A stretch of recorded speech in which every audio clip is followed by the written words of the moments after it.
Assalamualaikum warahmatullahi wabarakatuh. Perkenalkan, nama saya Madrelia Female Korompis dengan NIM 01123126. Pada kesempatan ini saya akan membahas secara singkat tentang konsep dasar yang ada dalam ekonometrika, regresi, serta bagaimana menggunakan RStudio untuk analisis data dengan menggunakan data dari IFLS. Penjelasan ini saya sampaikan berdasarkan apa yang telah diajarkan oleh Pak Dr. Insinyur Muhammad Jibril Tajibu, SE, MSI, sebagai dosen yang mengajar saya pada mata kuliah ekonometrika.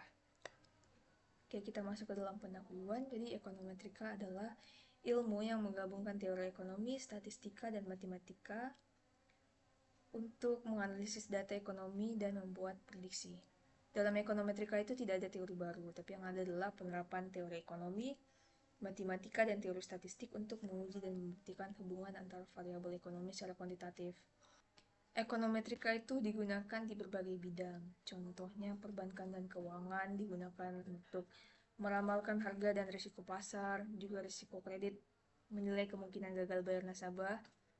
Kemudian di pemerintahan dan kebijakan publik itu digunakan untuk meramalkan ekonomi untuk anggaran negara, lalu menganalisis efektivitas kebijakan terhadap masyarakat. Kemudian di perusahaan bisnis digunakan untuk mulai permintaan produk dan strategi harga, memahami perilaku dan tren pasar, dan lain-lain. Kemudian cara kerja ekonometrika. Yang pertama itu merumuskan hipotesis yang ingin diuji berdasarkan teori atau fenomena ekonomi yang ingin dianalisis.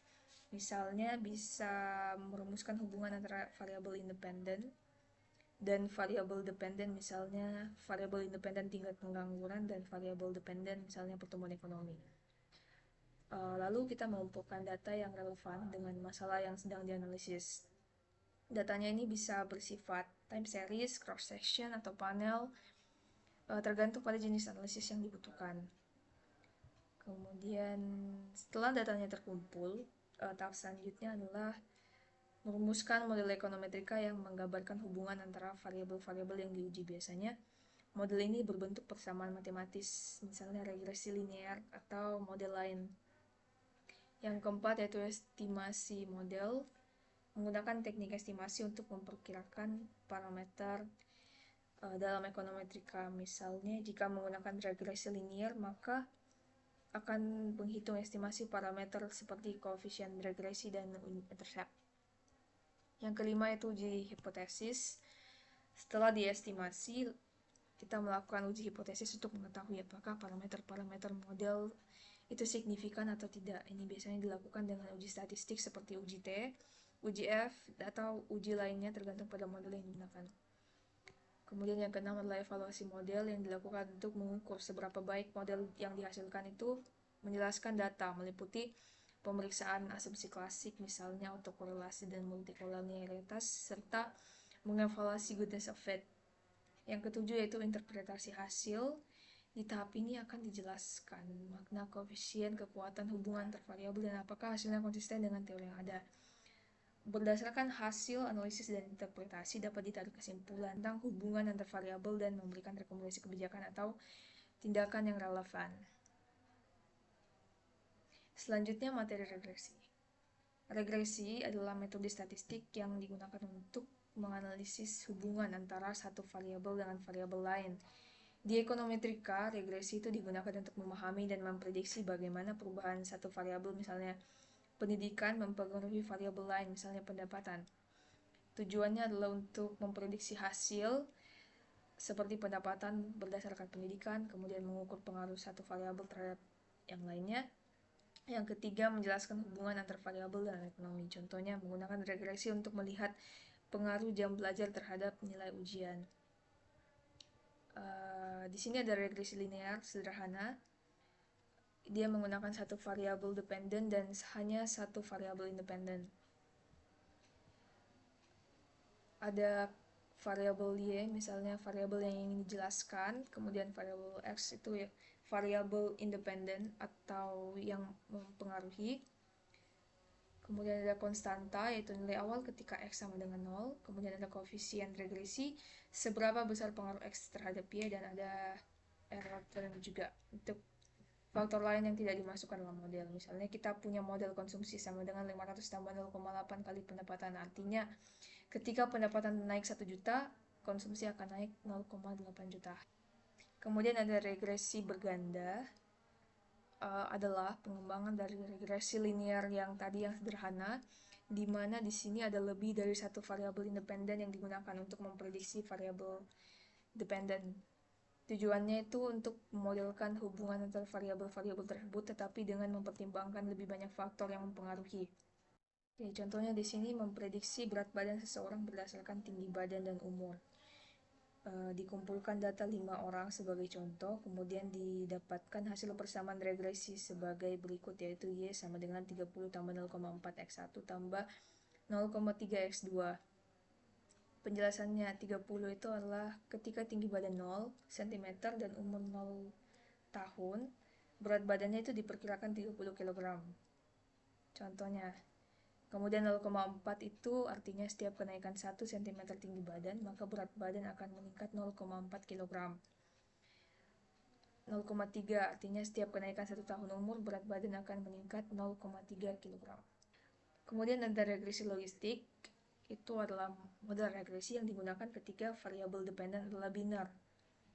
Logistic regression ini bisa merupakan bentuk regresi sederhana dengan satu variabel independen, atau bisa juga regresi berganda dengan banyak variabel independennya.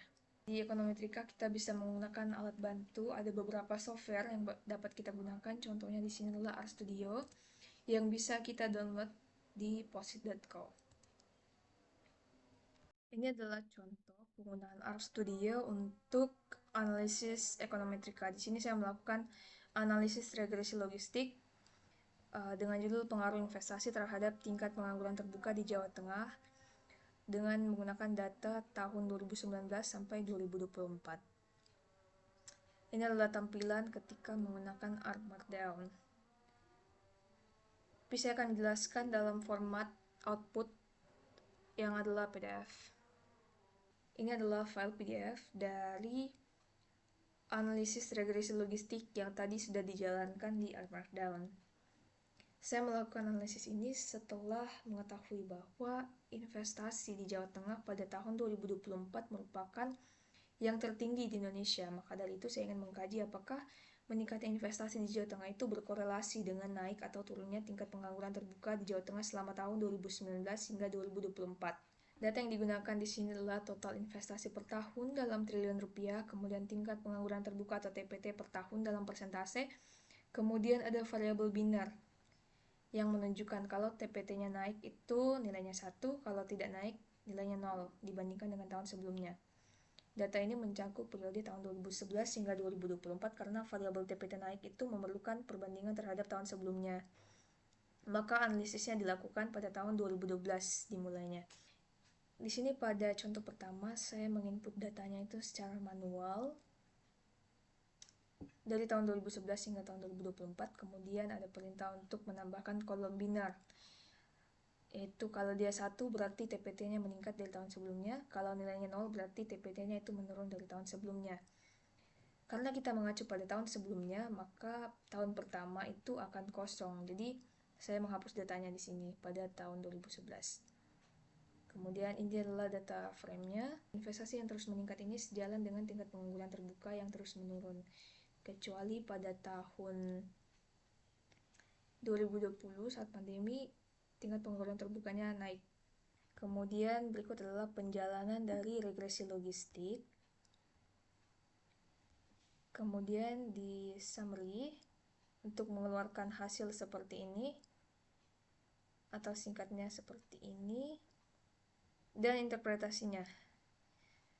Koefisien investasi negatif, min 0,03759, menunjukkan bahwa saat investasinya meningkat, kemungkinan TPT naik itu sedikit berkurang.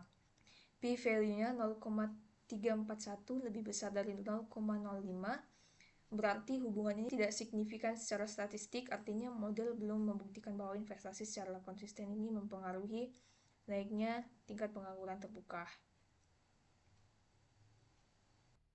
Dalam ekonometrika ada beberapa asumsi dasar yang harus dipenuhi agar model regresi yang dibangun itu valid dan hasilnya bisa diandalkan. Kenapa asumsi-asumsi ini penting? Karena Jika asumsi-asumsi ini terpenuhi, model regresi yang kita jalankan itu bisa memberikan estimasi yang tidak bias dan efisien. Artinya hasilnya dapat diandalkan. Tapi jika asumsi-asumsi ini tidak terpenuhi, modelnya itu bisa saja menghasilkan estimasi yang salah atau kesimpulan yang tidak akurat, atau bahkan meskipun model tersebut terlihat baik.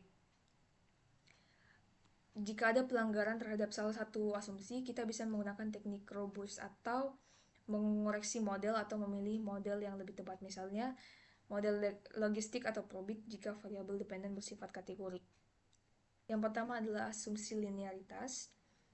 Hubungan antara variabel independen atau X dan dependen Y itu bersifat linear. Maksudnya, jika menggambar grafik hubungan antara X dan Y, garis regresi yang dihasilkan itu harus berupa garis lurus, bukan kurva. Contohnya, jika ingin memprediksi pengeluaran berdasarkan pendapatan, kita mengasumsikan bahwa ada hubungan linear antara keduanya. Yang kedua adalah asumsi independency error. Maksudnya, gangguan yang terjadi atau kesalahan prediksi tidak dipengaruhi oleh perubahan variabel independen. Artinya, nilai error di satu titik waktu itu tidak mempengaruhi nilai error di titik lainnya. Misalnya saat memprediksi penjualan berdasarkan iklan, itu kesalahan yang muncul dari prediksi penjualan hari ini tidak boleh mempengaruhi kesalahan prediksi untuk prediksi besok. Contohnya misalnya saat prediksi penjualan berdasarkan iklan, kesalahan yang muncul dari prediksi penjualan hari ini tidak boleh mempengaruhi kesalahan untuk prediksi besok. Asumsi ketiga yaitu tidak ada multikolinearitas. Asumsinya bahwa variabel independen tidak boleh memiliki korelasi tinggi satu sama lain. Contohnya, jika kita memasukkan pendapatan dan pengeluaran sebagai variabel independen, dan kedua variabel ini saling berkorelasi, contohnya jika kita memasukkan pendapatan dan pengeluaran sebagai variabel independen, dan kedua variabel ini sangat berkorelasi, maka model akan kesulitan untuk membedakan pengaruh keduanya. Selanjutnya yang keempat, homoskedastisitas. Asumsinya bahwa varians dari error term atau kesalahan adalah konstan untuk semua nilai variabel independen. Maksudnya sebaran kesalahan atau deviasi antara nilai yang diprediksi dan nilai sesungguhnya itu harus konsisten di seluruh rentang data. Artinya, kesalahan prediksi itu tidak boleh semakin besar atau kecil tergantung pada nilai variabel independen. Yang kelima ada no endogeneity. Asumsinya bahwa variabel independen tidak berkorelasi dengan error term. Maksudnya tidak boleh ada bias atau pengaruh tersembunyi antara variabel independen dan kesalahan dalam model. Karena jika ada, itu model akan menghasilkan estimasi yang tidak akurat. Yang keenam itu ada normalitas error, yang asumsinya adalah error term dalam model regresi itu harus terdistribusi secara normal. Maksudnya untuk memastikan uji statistik seperti uji T dan uji F yang kita lakukan valid, kesalahan modelnya itu sebaiknya mengikuti distribusi normal. Yang ketujuh, tidak ada autokorelasi dengan asumsi bahwa error term tidak boleh berkorelasi antar observasi atau waktu atau ruang. Maksudnya, kesalahan pada satu observasi tidak boleh mempengaruhi kesalahan pada observasi lainnya. Biasanya ini relevan dalam data waktu seperti data deret waktu. Kita bisa mendapatkan data dari IFLS, Indonesian Family Life Survey, yang adalah survei nasional untuk mengumpulkan data tentang kondisi sosial, ekonomi, kesehatan, pendidikan, dan dinamika keluarga di Indonesia. Survei ini dilakukan secara longitudinal, artinya data dikumpulkan berulang kali dalam jangka waktu panjang untuk melihat perubahan dari waktu ke waktu. Ada 5 gelombang IFLS. Yang pertama itu di tahun 1993, kemudian yang kedua tahun 1997, kemudian yang ketiga tahun 2000, yang keempat tahun 2007, dan yang terakhir IFLS 5 adalah tahun 2014. IFLS 6 tahun 2021 adalah gelombang terbaru tapi masih dalam tahap penyusunan data. Survei ini mencakup lebih dari 30.000 individu di seluruh Indonesia dan memberikan data penting untuk riset dan pembuatan kebijakan publik. Filenya itu dapat di-download di website berikut yaitu red.org, websitenya IFLS. Dalam ekonometrika kita tentu tidak lepas dari pengelolaan data. Data yang digunakan itu bisa berupa data panel, yaitu data yang menggabungkan dua dimensi data dari beberapa unit, misalnya individu, perusahaan, negara yang diukur selama beberapa periode waktu. Contohnya bisa berupa data keuangan perusahaan selama 5 tahun, atau data pengeluaran rumah tangga setiap bulan dalam 10 tahun seperti itu. Kenapa ini penting? Karena data panel memberi kita informasi lebih lengkap karena kita bisa melihat perubahan dalam unit yang sama selama waktu tertentu serta perbandingan antar unit. Sebelum menganalisis data, kita perlu melakukan data cleaning agar hasil analisis lebih akurat dan valid.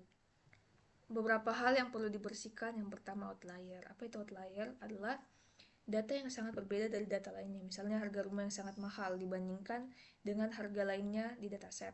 Cara mengatasi outlier yaitu biasanya kita menghapus atau mengganti outlier dengan nilai yang lebih wajar.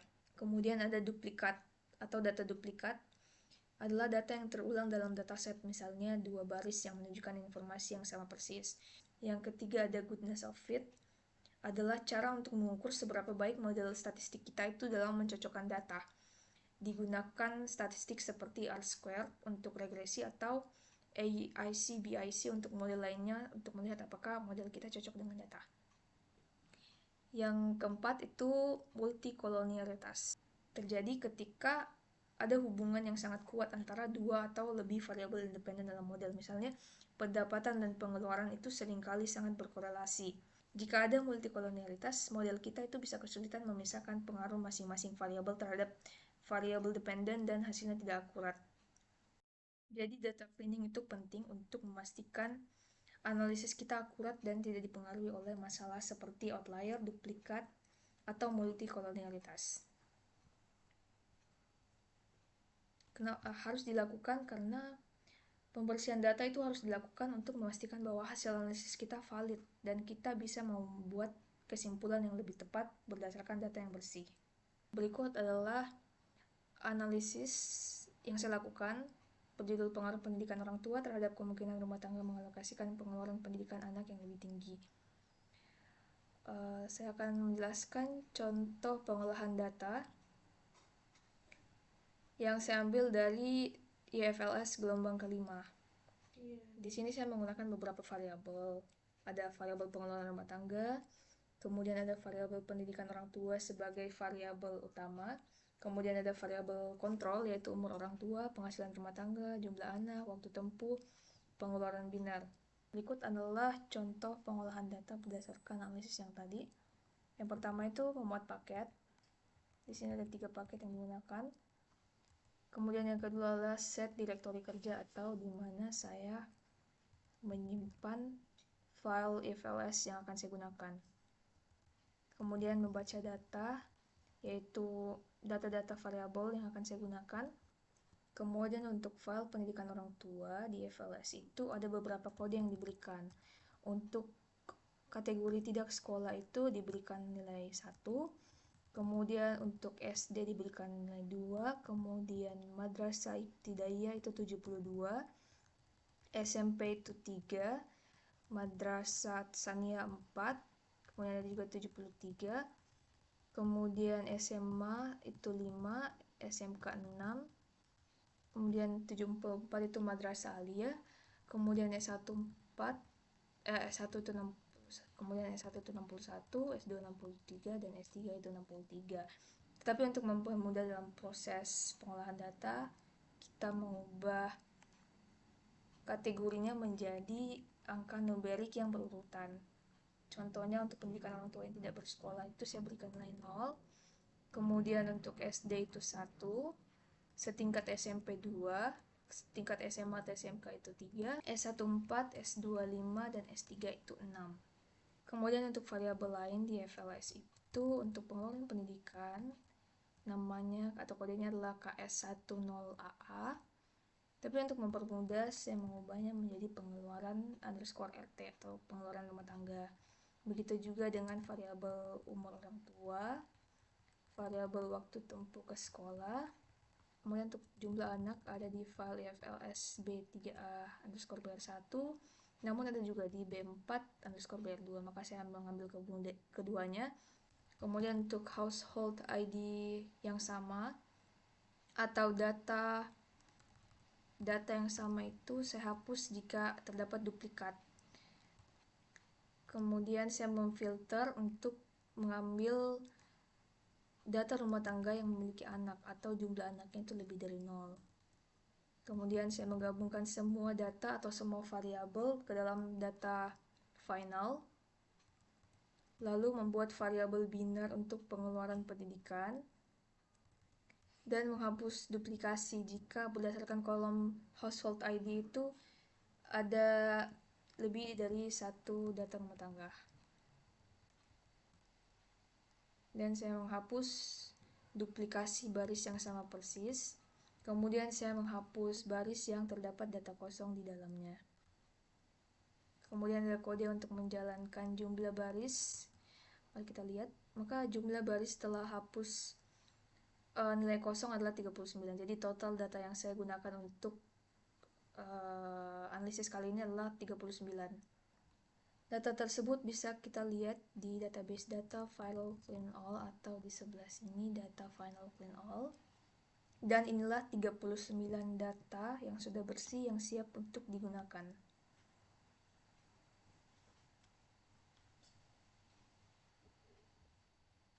Berikutnya di sini ada regresi probit. Pada probit ini model itu memodelkan hubungan antara variabel independen dan probabilitas kejadian dengan cara yang mirip dengan logistic regression, tetapi menggunakan fungsi distribusi normal untuk mengubah hasil linear menjadi probabilitas. Formula umum untuk probit adalah sebagai berikut. Ya, kemudian probit regression ini bisa merupakan regresi sederhana atau bisa juga regresi berganda tergantung pada jumlah variabel independen yang digunakan dalam model. Perbandingannya logistik dengan probit adalah keduanya digunakan untuk modeling variabel dependen binar, namun ada perbedaan dalam fungsi link yang digunakan. Kalau logistik menggunakan fungsi logistik sigmoid untuk memodelkan hubungan, kalau probit menggunakan fungsi distribusi normal kumulatif. Dalam praktiknya, hasil dari kedua model ini seringkali tidak terlalu berbeda secara substansial, tetapi pilihan antara keduanya itu bisa berbentuk pada asumsi yang lebih sesuai dengan data atau preferensi analisis. Di sini ada contoh lagi, kali ini saya menggunakan model analisis probit dengan judul pengaruh kepemilikan kendaraan bermotor terhadap keputusan makan di luar rumah. Latar belakangnya itu perilaku konsumsi rumah tangga, khususnya keputusan untuk makan di luar rumah itu semakin relevan dikaji seiring dengan perubahan gaya hidup masyarakat di Indonesia. Salah satu faktor yang diduga mempengaruhi keputusan tersebut adalah kepemilikan kendaraan bermotor. Kendaraan memberikan mobilitas yang lebih tinggi dan kemudahan akses ke berbagai tempat makan. Namun, hubungan antara kepemilikan kendaraan dan makan di luar tidak selalu searah. Di satu sisi, kendaraan dapat mempermudah akses ke restoran atau warung makan, namun di sisi lain, rumah tangga dengan kendaraan mungkin lebih memilih memasak sendiri sebagai bentuk efisiensi. Oleh karena itu, saya ingin menguji secara empiris apakah kepemilikan kendaraan bermotor ini benar-benar mempengaruhi kecenderungan rumah tangga untuk makan di luar rumah. Berdasarkan latar belakang yang telah dipaparkan, maka rumusan masalah dalam penelitian ini adalah apakah kepemilikan kendaraan bermotor secara signifikan mempengaruhi keputusan rumah tangga untuk makan di luar rumah. Tujuan penelitiannya adalah untuk menguji secara empiris pengaruh kepemilikan kendaraan bermotor terhadap keputusan rumah tangga untuk makan di luar rumah menggunakan data IFLS 5 dan model regresi probit. Berdasarkan teori dan studi sebelumnya, maka hipotesis yang diajukan dalam penelitian ini adalah hipotesis 0, itu kepemilikan kendaraan bermotor tidak berpengaruh terhadap keputusan rumah tangga untuk makan di luar rumah. Dan hipotesis alternatifnya itu kepemilikan kendaraan bermotor berpengaruh terhadap keputusan rumah tangga untuk makan di luar rumah. Data yang digunakan dalam penelitian ini bersumber dari Indonesian Family Life Survey FLS gelombang kelima tahun 2014-2015. Adapun file utama yang digunakan dalam penelitian ini adalah data dari B1_KS0.dta, yaitu data pengeluaran konsumsi makanan dan non-makanan rumah tangga, kemudian file B2_HR1.dta adalah data kepemilikan aset rumah tangga termasuk kendaraan bermotor. Penelitian ini menggunakan dua variabel utama, yaitu variabel dependennya, keputusan makan di luar, dibuat kode binar. Kalau 1 artinya ya jika pengeluaran makan di luar itu lebih dari 0. Kode 0 itu untuk tidak ada pengeluaran untuk makan di luar. Dan variabel independennya adalah punya motor, Jika kodenya 1 berarti memiliki kendaraan bermotor, baik itu motor atau mobil. Kodenya 0 berarti tidak memiliki kendaraan bermotor, baik itu motor ataupun mobil. Kemudian teknik analisis data yang dilakukan menggunakan perangkat lunak R itu terdiri dari persiapan data berdasarkan ID rumah tangga, kemudian pembuatan variabel untuk menentukan status rumah tangga terkait kepemilikan kendaraan dan pengeluaran makan di luar rumah, kemudian model estimasi menggunakan model regresi Probit. Berikut adalah langkah-langkah yang dilakukan untuk analisis di RStudio. Langkah awal adalah mengimpor dua file utama dari IFLS ke dalam R, yaitu data konsumsi dan data aset. Kemudian mengambil dua variabel utama, yaitu kepemilikan kendaraan bermotor dan keputusan untuk makan di luar rumah. Kemudian melakukan transformasi kepemilikan kendaraan. Jika dia punya motor, maka diberikan nilai 1.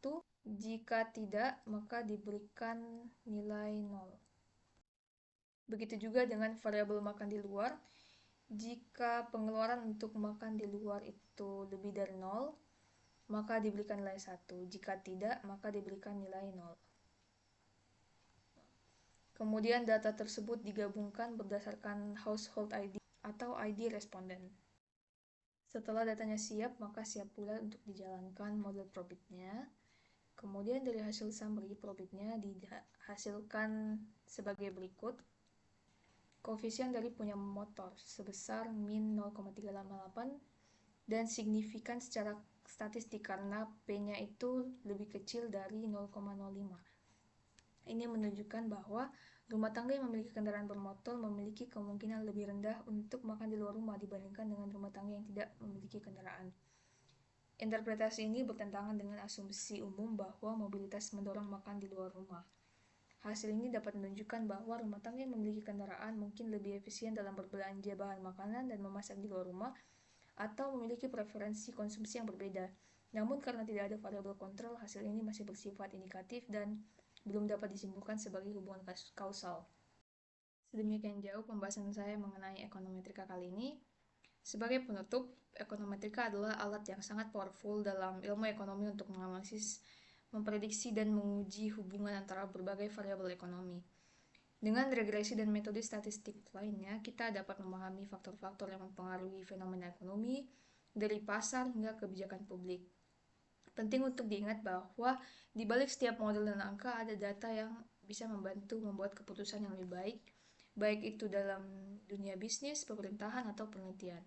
Semoga pengetahuan ini memberikan wawasan yang lebih tentang bagaimana statistik dan ekonomi itu berjalan bersamaan untuk menghasilkan solusi yang lebih akurat dan relevan. Pada akhirnya saya mengucapkan terima kasih yang sebesar-besarnya atas semua ilmu yang telah Bapak Dr. Insinyur Muhammad Jibril Tajibu SE MSI berikan kepada kami di kelas ekonometrika. Semoga apa yang telah Bapak ajarkan kepada kami tidak hanya menjadi pengetahuan yang akan kita ingat, tetapi juga bisa diterapkan dengan baik dalam kehidupan profesional kami ke depan. Terima kasih.